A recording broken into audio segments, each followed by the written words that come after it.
Salam sejahtera Malaysia, denyut nadi suara rakyat bergema di channel ini. Jangan lupa tekan butang subscribe, like dan share. Malaysia kita punya, cintai Malaysiaku, kita jaga kita.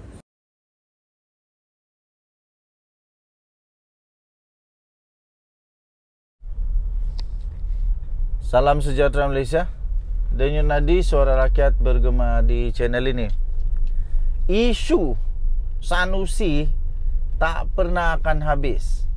Isu tentang Menteri Besar Kedah sementara ini rasanya susah untuk tamat. Ada saja yang timbul. Ada saja yang timbul sampai orang cakap Sanusi ini seolah-olah memang pemanis kepada politik Malaysia lah. Pemanis kepada politik Malaysia. Bila ada nama Sanusi jadi sebut, memang politiknya dah jadi seronok lah. Kadang-kadang huru hara, tapi kebanyakannya seronok. Seronok kerana apa? Ada juga kita nampak orang yang kena saman, orang yang kena tahan pukul 3 pagi. Itu semua kerana salah sendiri. Salah Sanusi sendiri.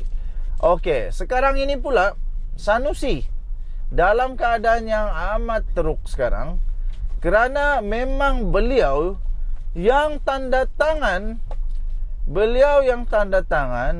dokumen surat yang sedang disiasat oleh SPRM. Beliau yang tanda tangan surat itu, dan surat itu adalah surat yang amat dikehendaki oleh SPRM.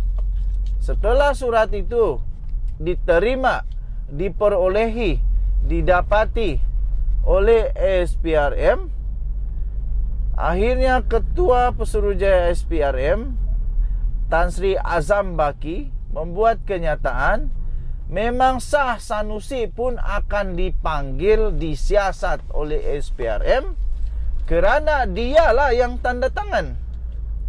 Walaupun dia secara tak langsung terlibat dalam kes REE ini, iaitu Nadir Bumi ini, rasuah penyelewengan yang dahsyat kepada hasil kerajaan, hasil untuk tanah kekayaan negeri Kedah ini. Walaupun beliau menafikan, tapi beliau kena ingat dia yang tanda tangan, Sanusi yang tanda tangan. Kalau Sanusi yang tanda tangan, tak akan Sanusi tak baca apa yang dia tanda tangan. Kecuali Sanusi ini ada orang tukang tanda tangan yang lain. Takkanlah Sanusi tanda tangan tak baca. Ataupun memang ada orang lain yang tanda tangan on behalf of Sanusi kalau Sanusi tak tahu. Dan kelulusan itu, tanda tangan itu sebenarnya di mana-mana negara, di mana-mana undang-undang pun tanda tangan itu bermakna setuju. Tanda tangan itu bermakna memberi kuasa. Tanda tangan itu maknanya merestui. Tanda tangan itu maknanya saya terlibat. Maknanya dengan menurunkan tanda tangan itu, Sanusi bersetuju bahawa dia sanggup terlibat, dia sanggup untuk menjawab, dia sanggup untuk disiasat, dia sanggup untuk ditangkap, ditahan, didenda, di apa-apa sajalah sekiranya yang dia tanda tangan itu nanti bermasalah. Sekarang memang dah masalah, dah timbul masalah, iaitu itu rupa-rupanya ada unsur-unsur penyelewengan, salah guna kuasa dan rasuah. Lebih teruk lagi, itu dikatakan mencuri Nadir Bumi. Mencuri, ya, mencuri. Jadi kerana itu berlipat kali ganda salahnya. Sudahlah salahnya berlipat ganda, dosanya pun berlipat ganda. Aduh. Apa nak jadi? Setakat yang kita tahu, dah berorang-orang, berpuluh orang lah.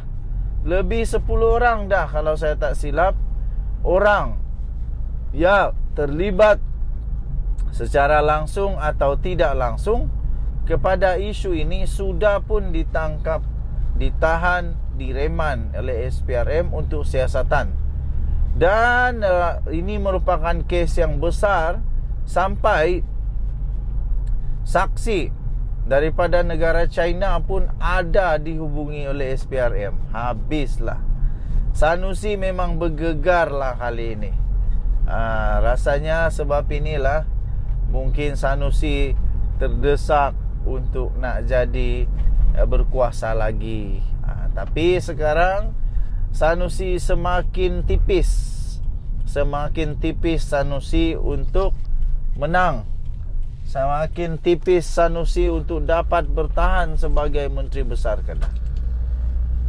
Denyut nadi suara rakyat bergema di channel ini, saya kata Sanusi ni padan muka lah kot. Padan muka dengan apa yang dia buat. Kita jumpa lagi. Bye-bye. Salam sejahtera Malaysia. Denyut nadi suara rakyat bergema di channel ini. Pilihan raya negeri tak lama lagi akan tiba. Keputusan anda akan menentukan masa depan hala tuju pembangunan, sama ada makin lingkup negeri tempat kamu ataupun makin maju. Kalau saya secara peribadi, saya pun walaupun di Sabah saya tinggal, tapi kalau saya nampak pemimpin di tempat saya dah berkurun-kurun lamanya menjadi pemimpin. Parti di tempat saya dah bertahun-tahun lamanya jadi pemimpin, jadi kerajaan. Tak ada pun perkembangan yang baik. Susah nak berkembang. Ayak pun susah nak dapat. Jalan yang bagus pun susah nak dapat. Yang paling penting bagi saya, tukar dulu. Kita tengok dulu, tukar dulu. Kalau tak bagus, tukar lagi. Itu saja. Tapi kalau dah berpuluh-puluh tahun memerintah, tak dapat juga selesaikan apa-apa, lebih baik tukar dulu.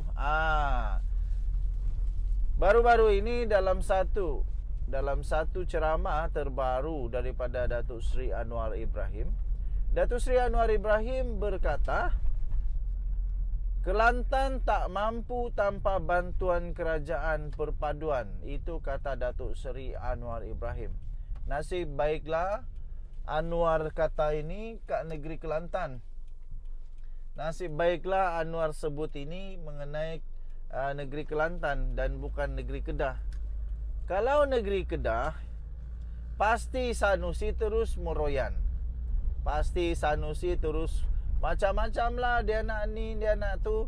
Kerajaan perpaduan dan nak tolong, Sanusi buat hal lagi pula.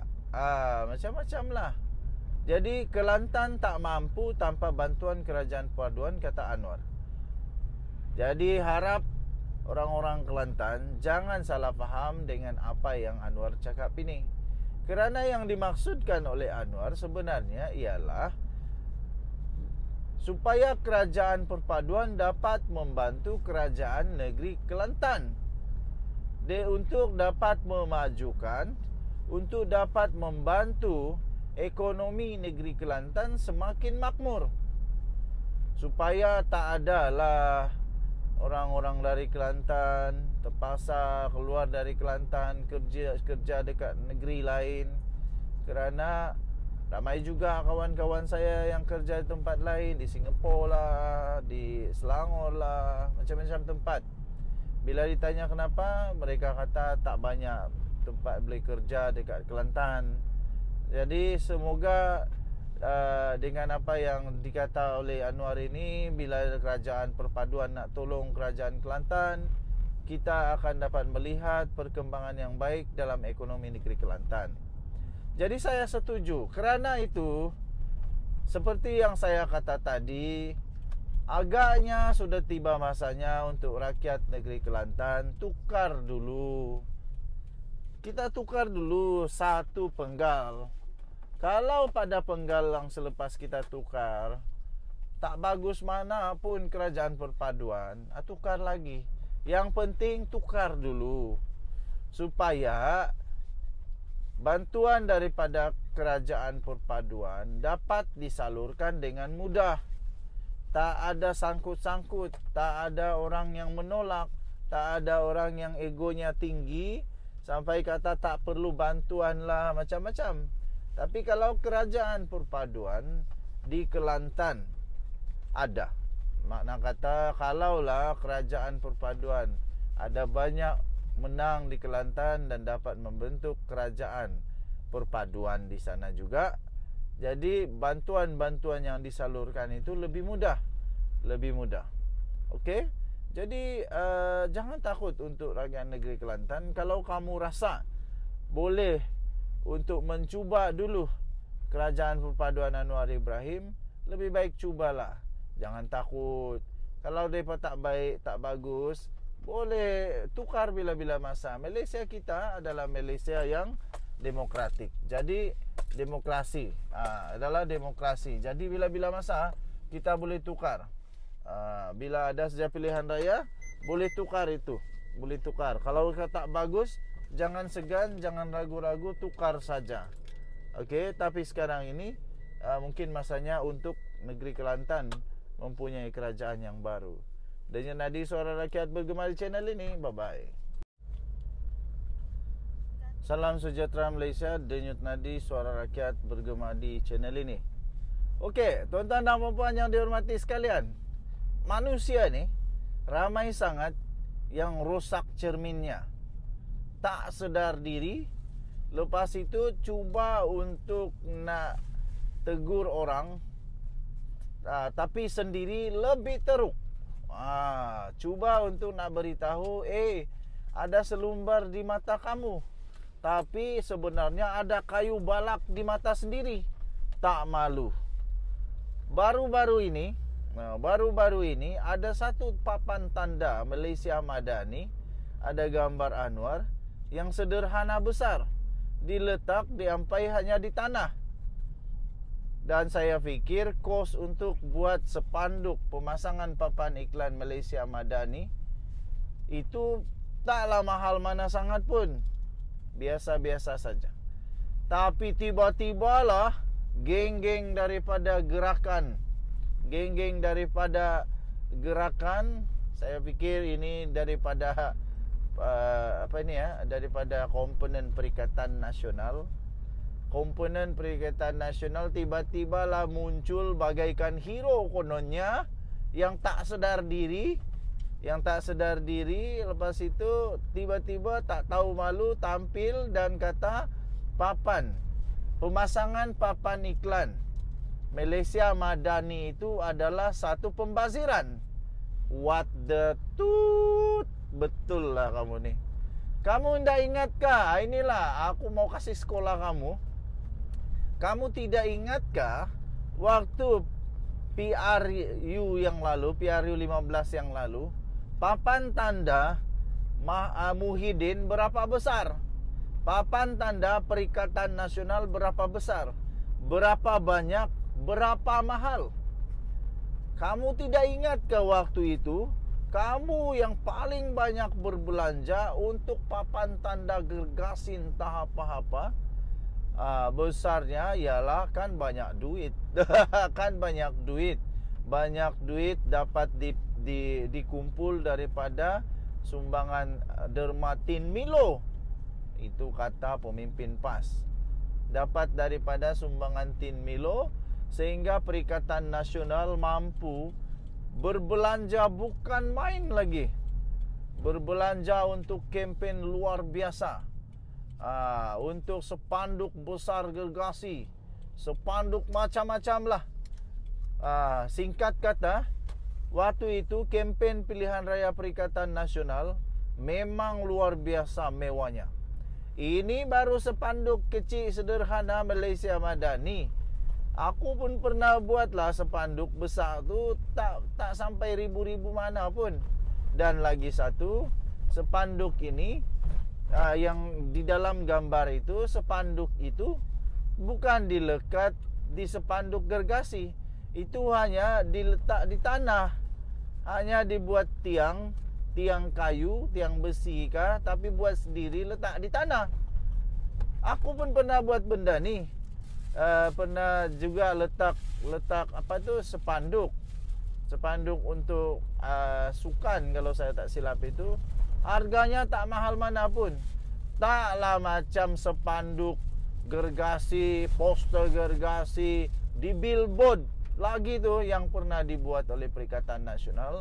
Gergasi mahal itu. Jadi wahai gerakan, sebelum kamu cuba-cuba nak jadi hero, dah kehabisan modal untuk nak berkempen, lebih baik kamu merenung dulu diri sendiri. Lebih baik kamu cuba dulu muhasabah diri sendiri. Nanti aku boleh kata pula, tak tahu malu kamu ni. Cuba tampil nak jadi hero, sendiri lebih teruk. Beritahu orang ada selumbar di mata, ada kayu balak di mata kamu sendiri. Okey. Jadi kerana itu, tuan-tuan dan puan-puan yang dihormati sekalian, kita jumpa lagi. Bye-bye.